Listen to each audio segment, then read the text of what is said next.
Welcome to Rome Actually YouTube channel. In this video, we are doing a day trip from Rome to Caprarola, which is a town 60 kilometers north of Rome. We drove, but you can also take a taxi or book one of the guided tours linked in the description. Let's enjoy this beautiful town together.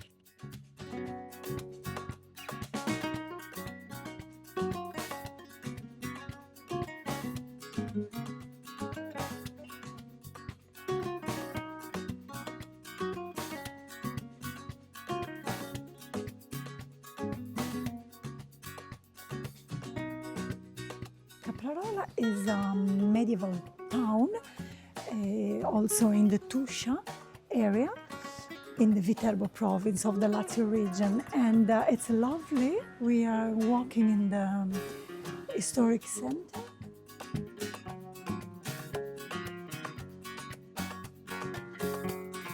After walking through historic part of the town, we went for lunch to fuel up and get ready to visit Villa Farnese.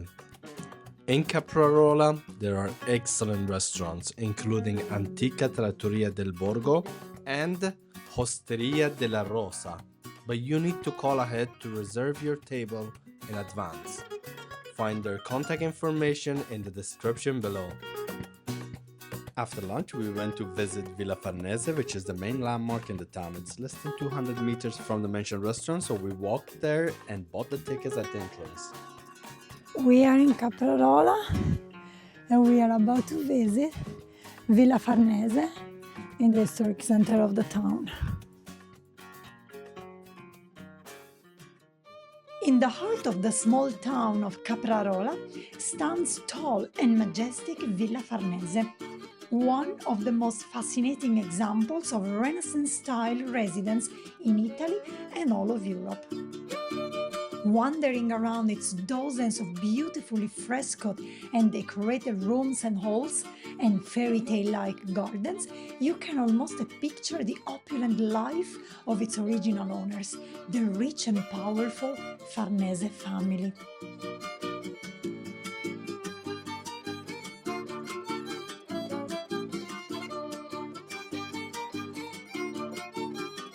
Initially aimed at defensive purposes, in 1530, architect Antonio Sangallo was put in charge of building this stronghold in Caprarola by Cardinal Alessandro Farnese.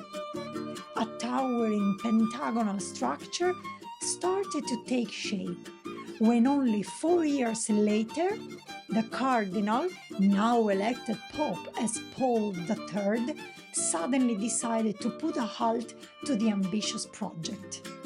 It was resumed by his nephew, Alessandro Farnese the Young, around 1555, and the sumptuous mansion is now considered the biggest achievement of Mannerist architect Jacopo Barozzi da Vignola.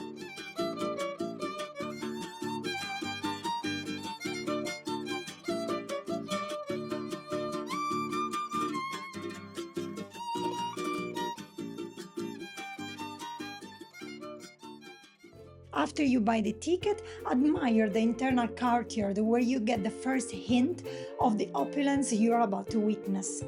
Your tour inside the palace will start from the stunning spiral staircase resting on 30 Doric columns, the sumptuous Scala Reggia, a project by Vignola, frescoed by Antonio Tempesta. It seems that being the steps so wide, the Cardinal reached the upper piano nobile directly on horseback. Here we are going upstairs in the Villa Farnese, and it's a beautiful spiral staircase.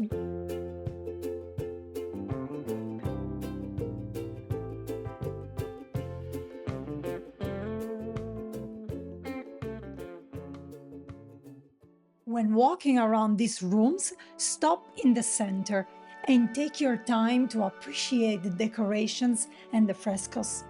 Try to picture what life between those walls could have been back then. An opulent life surrounded by artistic masterpieces and the best comforts Italy's Renaissance could provide.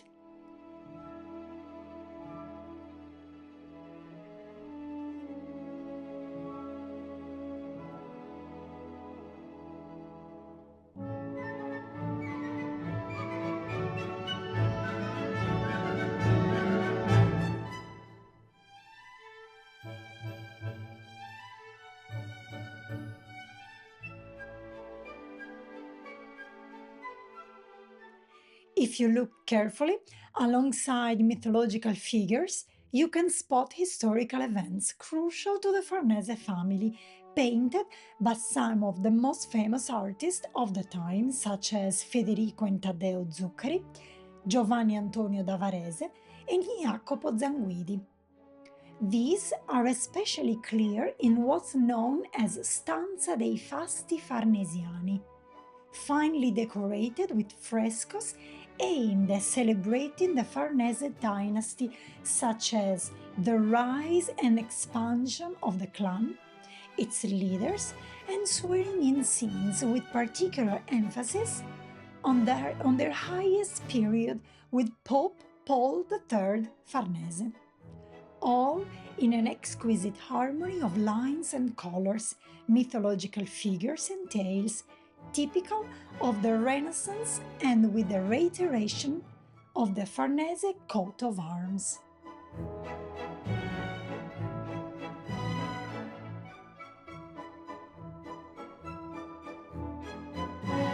After visiting the villa, you go out in the gardens, the first garden in the first floor, then you go towards the high garden, Giardini Alti, and you will arrive here, another complex of Giardini all'Italiana, Italian-style gardens, beautiful.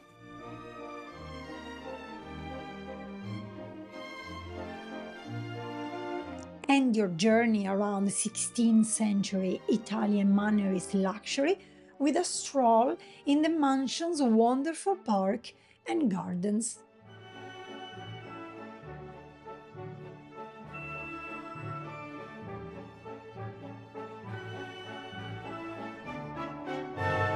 If you liked the video and found it inspiring, give us a like and subscribe to our channel. We're done with the Villa Farnese and here's the exit.